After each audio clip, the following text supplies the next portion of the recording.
젊은이들 사이에서 종종 사용하는 언어 가운데 현타라는 말이 있습니다.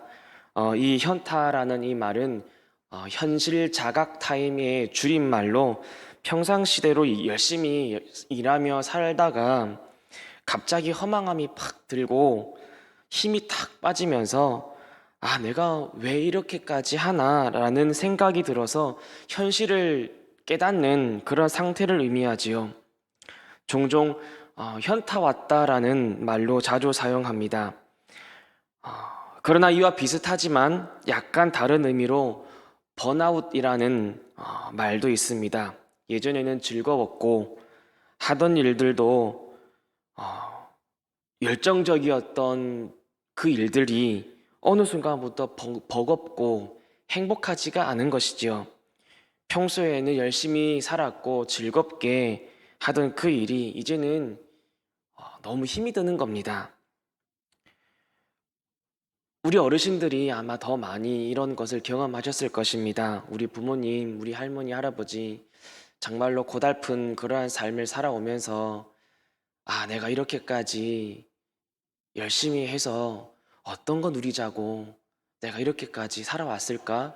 종종 우리는 그러한 현타, 현실 자각 타임과 그러한 번아웃들이 종종 생기지요. 이러한 상태가 지나고 난 후면 어김없이 자기 반성 혹은 인생의 전환점이 오기도 하지만 모두가 자기 반성이나 인생의 전환점이 오기보다는 대부분 그냥 다 내려놓게 되고 결국에는 아무것도 하지 못하는 그러한 상태가 찾아오기도 합니다. 요한복음의 수신자는 예수님을 믿는 유대인들과 이방인들이었습니다. 그들은 로마의 박해와 그리고 같은 동족들의 위협을 받으며 살았습니다. 출교를 당하였고요. 심지어 죽임도 당하였습니다. 이단과 율법주의 등 그들에게 눈앞의 현실에는 많은 고난과 괴로운 일들이 가득 일어났었습니다. 그러면 그러한 상황 속에서도 그들이 한 가지 붙잡았던 것은 예수는 그리스도이시며 살아계신 하나님의 아들이시다라는 그 믿음의 고백이었습니다. 신앙생활이 너무나 괴로운데, 너무나 아픈데 이 믿음 붙잡고 열심히 살았던 것이죠. 그런데 어느 순간 이 즐겁고 붙잡았던 그 믿음, 그 마음이 식어지기 시작하는 겁니다. 로마의 박해는 계속 일어나고 있습니다. 동족들의 위협은 계속해서 일어나고 있습니다. 주님이 곧 오신다라고 했는데 언제 올지는 알 수가 없습니다. 그런 상황 속에 살다 보니 예배 생활과 기도 생활과 말씀 생활이 더 이상 즐겁고 행복하지가 않은 것입니다. 내 자녀, 내 배우자, 내 부모, 내 가족이 예수님을 믿는 것 하나로 사자에 의해 찢겨 죽고 예수님을 믿는다는 그 이유 하나로 출교를 당하고 동족들로부터 위협을 받을 때 아무런 도움도 받지 못하고 손가락질을 당하며 그 결과 가난의 골은 깊어지고 밥도 제대로 떠먹여주지 못하고 울어대는 내 아이들을 보며 너무나 괴롭고 서러워하고 눈물만 흐르는 삶이 연속일 때가 요한복음 수신자, 어쩌보면은 초대교회 성도들의 모습이었을지도 모릅니다. 그들 가운데 현타가 오고 번아웃이 찾아온 사람들이 없었을까요? 굳이 이렇게까지 하면 내가 신앙생활을 해야 될까? 굳이 내가 이렇게까지 감수하면서까지 내가 살아야 하나? 그런 의문, 그런 현실의 벽을 딱 마주하며 자꾸만 현실이 눈에 들어오기 시작하는 겁니다. 더군다나 이렇게 힘겹게 신앙생활 하던 저들에게 이 이단의 영지주의의 가르침이 득세하기 시작하였습니다. 예수님께서 육체로 오심을 부인하는 자들, 그러한 가르침, 그런 이단의 가르침으로 말미암아 그들의 믿음도 흔들리기 시작하는 겁니다. 내가 믿고 있던 것이, 내가 그토록 고난을 당하며 아파하면서까지도 굳게 붙잡고 있던 그것이 이단들의 그러한 가르침에 흔들리기 시작하는 겁니다. 안 그래도 힘든데 자신의 신앙을 뒤흔드는 그 잘못된 가르침으로 말미암아 더욱더 혼란스러웠던 삶을 살아야 했던 요한복음의 수신자들이었던 것이지요. 그런 상황 속에서 요한은 글을 쓸 수밖에 없었습니다. 이미 요한복음의 수신자들에게는 마태복음과 마가복음과 누가복음이 있었습니다. 요한은 그럼에도 불구하고 요한 공동체의 이 수신자들에게 그들의 상황과 형편에 맞는 서신서, 복음서를 써야 했던 것이지요. 그리고 마침내 이 사복음서가 완성되어서 요한 공동체는 다시 믿음 안에 끝까지 버티고 이길 수 있었을 것입니다.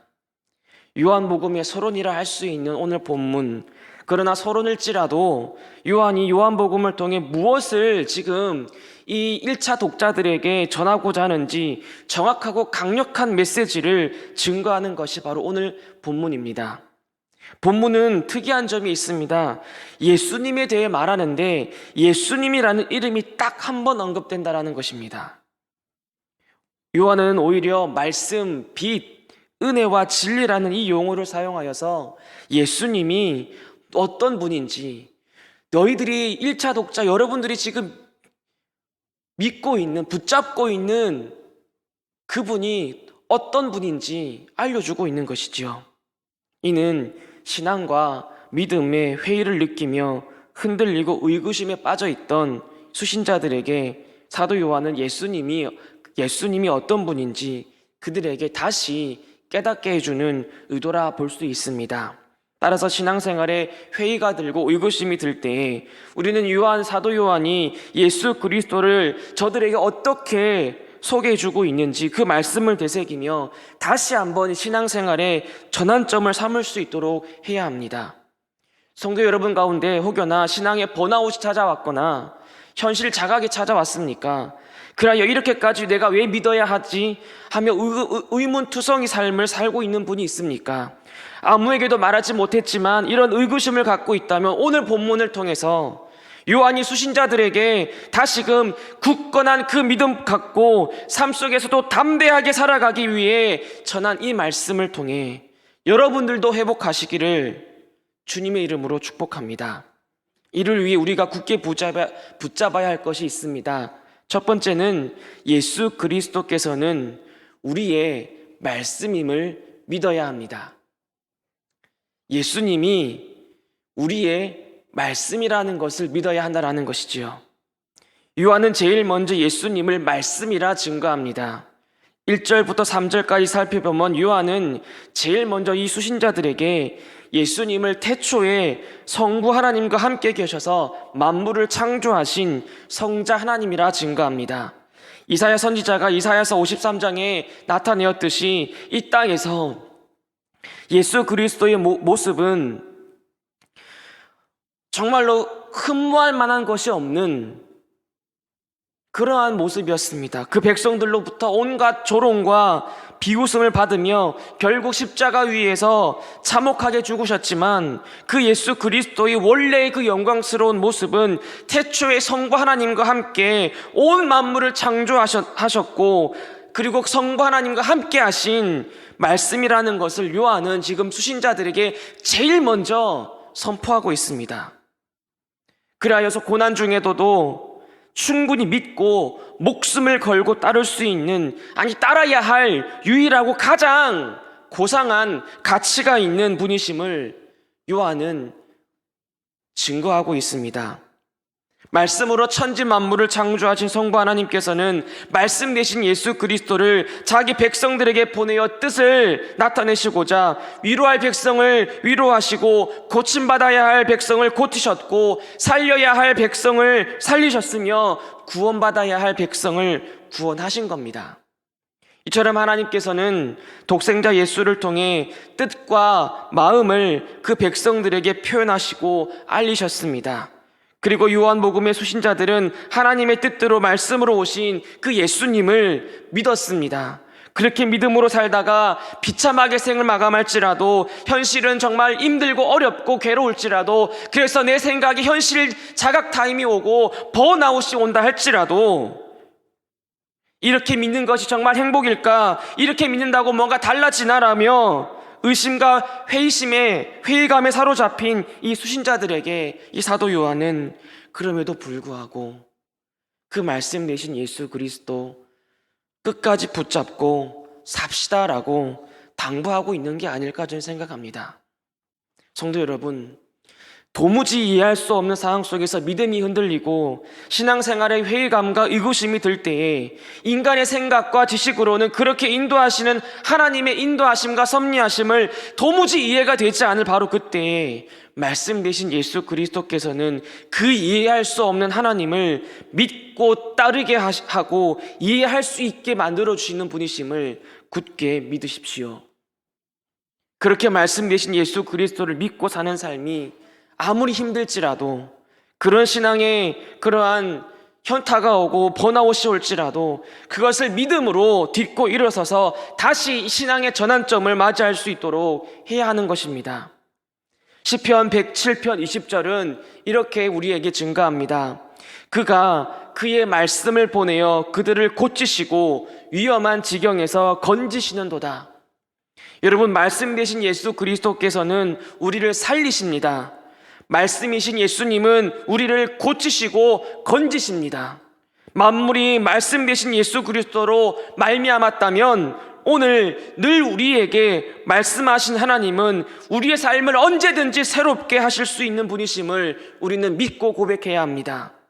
예수님께서 보여주신 그 공생애와 그 속에서 베푸신 그 놀라운 기적과 구원의 은혜의 말씀은 하나님께서 창세전부터 그 백성들을 위해 베푸신 그 위대한 일들과 기적과 말씀이었고, 신약시대에 자기 백성에게 베푸셨고, 그리고 오늘 우리에게도 베풀어 주시는 은혜임을 기억하십시오. 그리고 오늘 우리에게도 계속 이 말씀을 통해 하나님께서는 자기의 뜻과 마음과 뜻을, 은혜를 베풀고 계셔 주심을 잊지 마십시오. 하나님의 말씀의 은혜는요, 오늘도 진행형입니다, 여러분. 번아웃이 왔습니까? 회의감과 의심이 왔습니까? 의심과 회의감이 들 때에 말씀으로 돌아가서 그 말씀 속에서 하나님의 그 은혜를 발견하시기를 축복합니다. 그 말씀 속에서 나를 향하신 하나님의 뜻을 발견하십시오. 이를 위해 무엇보다도 하나님의 뜻과 마음을 주여 내가 깨닫게 해주시옵소서라고 우리가 기도해야 하는 것입니다. 다시 말씀 되신 예수 그리스도, 나를 고치시고 건지시는 예수 그리스도 앞으로 나아가십시오. 나아가서 다시 믿음으로 살기로 결단하는 그 신앙과 신앙의 그 인생의 전환점이 되시기를 축복합니다. 두 번째로, 예수 그리스도께서는 우리의 빛임을 믿어야 합니다. 5절부터 13절까지 사도 요한은 태초에 만물을 창조하신 그 말씀 대신 성자 하나님 예수께서 빛이심을 증거합니다. 사도 요한은 지금 창세전에 만물을 창조하신 그분이 하나님의 백성들을 비추는 빛으로 세상에 오셨음을 수신자들에게 증거하고 있습니다. 사도 요한은 태초부터 계신 그 성자 하나님을 지금 수신자들의 그 현실에 적용시키고 있는데, 그것을 빛이라는 개념으로 사용한 것입니다. 이를 위해 사도 요한은 4절에서 말씀 되신 예수님 그 안에 생명이 있고 그 생명을 알아볼 수 있도록 빛으로 이 땅에 오셨다라는 것을 알립니다.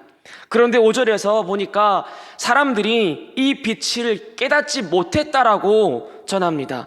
더군다나 11절에서는 자기 백성들이 이 빛이 되신 예수님을 영접하지 않았다라고 증거합니다. 예수님이 생명이기에 그 백성은 그 생명을 깨닫고 받기만 하면 되었습니다.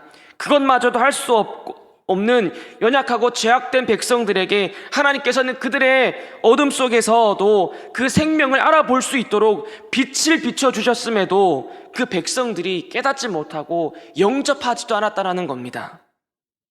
그러나 하나님께서는요, 그럼에도 포기가 되지 않으셔서 세례 요한까지 보내시고 백성들이 이 생명의 빛을 알아볼 수 있도록, 영접할 수 있도록 준비시켰다라고 사도 요한은 오늘 본문에서 말을 증거하고 있습니다. 그럼에도 불구하고 그 백성은 알아보지 못했다라는 것이죠. 이사야 선지자는 이를 이사야서 53장 3절에서 이렇게 표현합니다. 그는 멸시를 받아 사람들에게 버림받았으며 간고를 많이 겪었으며 질고를 아는 자라 마치 사람들이 그에게서 얼굴을 가리는 것 같이 멸시를 당하였고 우리도 그를 귀히 여기지 아니하였도다. 우리도 그를 귀히 여기지 아니하였도다라는 이사야 선지자의 말에는 그 백성들의 완악함을 지적하는 의도가 담겨 있습니다. 성도가 제대로 신앙생활하지 못하도록 억압하고 괴롭히는 그 저들도 문제이지만 하나님의 백성이라 하면서도 유일한 그 생명의 빛 되신 예수님을 귀하게 여기지 않는 그 하나님의 백성, 이스라엘 백성, 우리도 문제라는 것이죠. 사도 요한이 증거하는 것이 저는 이것이라 생각합니다. 그렇게 빛을 보내달라고, 그렇게 빛을 비춰주시옵소서라고 어둠 속에서 부르짖었는데 정작 하나님께서 그 생명의 빛을 비춰주셨음에도 깨닫지 못하고 오히려 그 빛을 영접하지도 아니하고 그 빛 안으로 들어가지도 않았던 것입니다. 이 빛 안에 생명이 있다고 세례 요한까지 보내어 증거하셨음에도 그 빛을 귀하게 여기지 않은 그 백성들의 모습을 오늘 이 사도 요한은 여지없이 보여주는 것입니다. 내 생각과 다르면 부인하고 힘들고 어려워지면 떠나고 신앙에 그러한 의구심이 찾아오고 현타가 오면 신앙의 끝마저도 놓아버리는 우리의 모습은 마치 어둠 가운데 내린 한 줄기 빛을 멀찍이 보기만 할 뿐 그 빛 안으로 들어가지 않는 모습이라 할 수 있는 것이지요.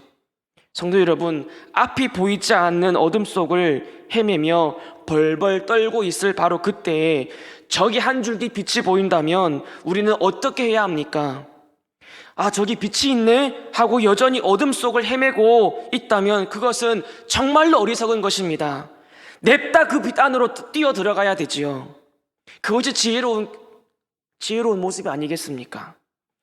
저 빛을 보기만 해서는 안 됩니다. 그 빛 안으로 들어가야 합니다. 그 빛을 알고만 있어서도 안 됩니다. 그 빛을 영접해야 하는 것입니다. 그 빛 안에 있어야 그 빛이 주는 그 따스함과 생명과 그 은혜와 복을 누릴 수 있는 것입니다. 사도 요한은 이 생명의 빛이 주는 은혜를 12절과 13절에서 하나님의 자녀가 되는 권세로 표현합니다. 이제 사도 요한은 이 생명의 빛 되신 예수 그리스도를 증거하면서 요한복음의 수신자들에게 사람들이 이 생명의 빛 되신 예수님을 영접하지도 않았고 오히려 빛보다 더 어둠을 사랑할지라도 당신들은 고통과 그토록 큰 억압 속에서도 믿었지 않았습니까? 당신들은 그 빛을 영접하지 않았습니까? 로마의 그 압제와 정말로 동족의 위협과 정말로 쓰디쓴 그 슬픔을 경험해서도 주는 나의 그리스도시며 살아계신 하나님의 아들이심을 고백하며 믿었지 않았습니까? 그라이 당신들은 하나님의 자녀가 되지 않았습니까? 그러니 이제 그 고통과 회의감과 신앙의 그러한 의구심 속에서도 더욱더 믿고 의지하라고 지금 이 사도 요한은 요청하고 있습니다. 하나님께서 그렇게 생명의 빛을 비춰주시면서까지 우리를 그 빛 안에서 누릴 수 있는 그 따뜻함과 위로와 구원의 은혜를 베푸시고자 하셨다면 우리는 그 어떠한 의심과 회의감 속에서도 주를 더 굳게 믿고 붙잡아야 하는 겁니다. 어떠한 고난과 어려움 속에서도 이 빛 안에 생명이 있음을 굳게 믿고 이 땅에서 십자가의 길을 걸으며 좁은 길로 가야 하는 것이지요. 왜냐하면 우리가 하나님의 자녀이기 때문입니다. 여러분, 이 세상에는 거짓된 빛이 참 많습니다. 요한이 9절에서 말하는 것처럼 이 세상은 거짓된 빛이 참 많지만 요한이 말하는 것처럼 우리를 생명으로 이끄는 참 빛은 말씀이신 예수 그리스도 한 분밖에 없음을 잊지 마십시오. 우리 안에 생명의 빛 되신 예수 그리스도께서 우리와 함께 하시는 한, 우리 가정에, 우리 공동체에 빛 되신 말씀이 있는 한 우리 안에 이 어둠은 우리를 이기지 못하고 물러갈 것입니다. 번아웃이 왔습니까? 의구심이 찾아왔습니까? 내가 이렇게까지 믿어야 하는지 회의감이 들어왔습니까? 다시 생명의 빛 안으로 뛰어 들어가십시오. 은혜의 빛 안으로 들어가십시오. 다시 말씀의 빛 안에서 다시 내 신앙을 회복시켜 달라고, 다시 주님의 은혜의 자녀로서 생각하고 다듬어질 수 있도록 주여 내 눈을 열어주시옵소서라고 기도하십시오. 그리하여 의구심과 회의감이 들더라도 이것이 아버지여 내 신앙의 전환점이 될 수 있도록 다시 한번 생명의 빛을 비춰주시고 그 빛의 따스함을 누리게 해주시고 그 은혜를 다시 내가 경험할 수 있도록 도와주십시오라고 기도할 수 있기를 축복합니다. 그럴 때에 우리의 삶에 살아 역사하시는 예수 그리스도 하나님의 아들께서는 오늘도 그 생명의 빛을 우리에게 비춰 주실 것입니다. 그것을 믿고 그 늘 빛 안으로 달려가는 저와 여러분 되기를 축복합니다. 마지막 세 번째로 예수 그리스도께서는 우리의 유일한 은혜임을 믿어야 합니다. 사도 요한은 마지막으로 태초의 말씀으로 만물을 지으신 성자 하나님께서 생명의 빛으로 그 백성을 비추셨는데 그 방법이 성육신이었다라고 분명히 나타납니다. 요한은 14절 첫 부분에서 말씀이 육신이 되어 우리 가운데 거하시매라고 표현합니다. 거하다라는 이 헬라어 이 문자적 의미는요, 장막을 친다라는 뜻입니다. 또한 장막에서 산다라는 뜻입니다. 말씀이 육신이 되어서 우리 가운데 자신의 장막을 치셨다라는 것이지요. 이는 하나님께서 이스라엘을 만났던 그 성막을 떠올리게 만듭니다. 하나님께서는 자기 백성 가운데 이전보다 더 인격적으로 만나시고자 성육신하셔서 저들을 위해 친히 장막을 치시고 저들과 직접 교제하시기를 작정하셨고 원하셨다라는 뜻이 내포되어 있습니다. 사도 요한은 분명히 이것을 증거합니다. 알다시피 성막 안에는 여러분 무엇이 있습니까? 지성소가 있습니다. 이 지성소에는 아무나 들어갈 수 없습니다. 함부로 들어가면 반드시 죽습니다. 이 지성소에서 하나님을 뵙고 만날 수 있는 유일한 방법은 대제사장이 1년에 한 번씩 자신을 철저히 정결하게 하고 들어가는 방법뿐입니다. 이처럼 사람이 하나님을 감히 볼 수 없음에도 사도 요한은 14절에서 다시 뭐라고 말을 합니까? 말씀이 육신이 되어 우리 가운데 거하심에 우리가 그의 영광을 보니라고 분명히 전합니다. 지성소 안에서만, 그것도 아무나 들어갈 수 없었던 그곳에 계신 하나님을 사도 요한은 보았고 죽지 않았음을 나타내주고 있습니다. 사도 요한은 이것을 하나님의 은혜라고 표현합니다. 그라여서 나머지 끝 읽어보면 말씀이 육신이 되어 우리 가운데 거하심에 우리가 그의 영광을 보니 아버지의 독생자의 영광이요 은혜와 진리가 충만하더라. 하나님께서는 그 백성들을 더 가까이 하시고자 친히 성소의 휘장을 거두시고 죄 많고 허물 많은 그 백성들을 위해 장막이 되시고 그들을 늘 인격적으로 만나주시고 교제하시기 위해 자신과 다름없는 아들, 태초부터 말씀으로 함께 있었던 그 생명의 빛인 독생자 그 예수 그리스도를 성육신하셨다라는 것입니다. 인간이 하나님을 보는 것은 불가능함에도 하나님께서는 그 장벽을 스스로 무너뜨리시고 인간에게 알게 하신 그 사건, 그것이 사도 요한은 성육신이라고 분명히 증거하는 겁니다. 여기에서 더 나아가 사도 요한은요, 예수 그리스도께서 성육신하셔서 우리와 함께 하신 것도 은혜인데 그 예수님께서 말씀을 들려주시고 생명의 빛을 비춰주셔서 우리를 구원의 길로 이끄셨음을 이 16절에서 충만한 데서 받으니 은혜 위에 은혜로라 라고 하며 감격하고 표현합니다. 성도 여러분,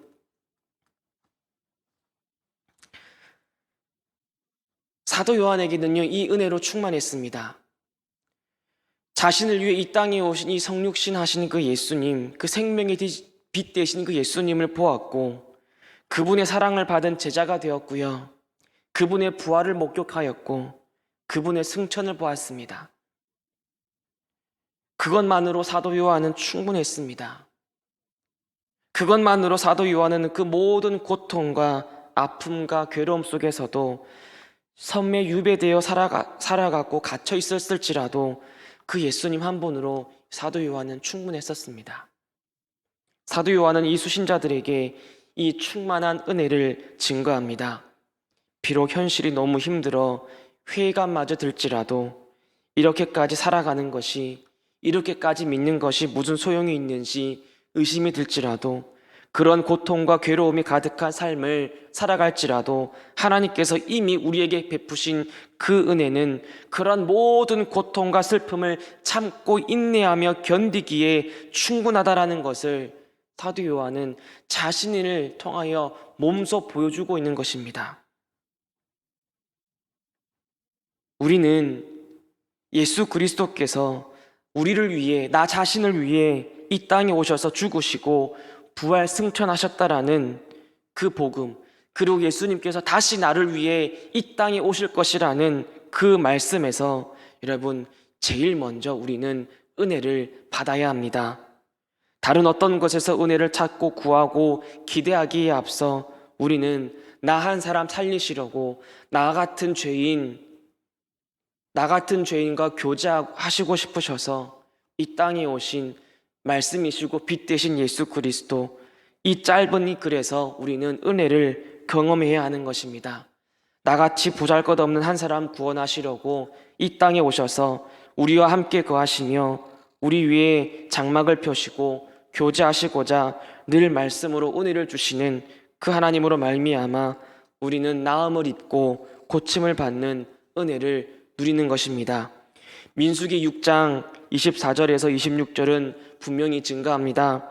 여호와는 내게 복을 주시고 너를 지키시기를 원하며 여호와는 그의 얼굴을 내게 비추사 은혜 베푸시기를 원하며 여호와는 그 얼굴을 내게로 향하여 드사 평강 주시기를 원하노라 할지니라. 성도 여러분, 하나님께서 친히 비춰주셔서 우리에게 은혜를 주십니다. 이 은혜가 여러분들의 마음에 가득하기를 여러분 기도합시다. 그 크신 사랑의 은혜가 충만하기를 우리가 이 시간 간절히 기도합시다. 그래야 참고 인내하며 견디기에 충분하다고, 그렇게 굳게 믿음으로 하루하루 살아가는 우리 모두가 되시기를 주님의 이름으로 축복합니다.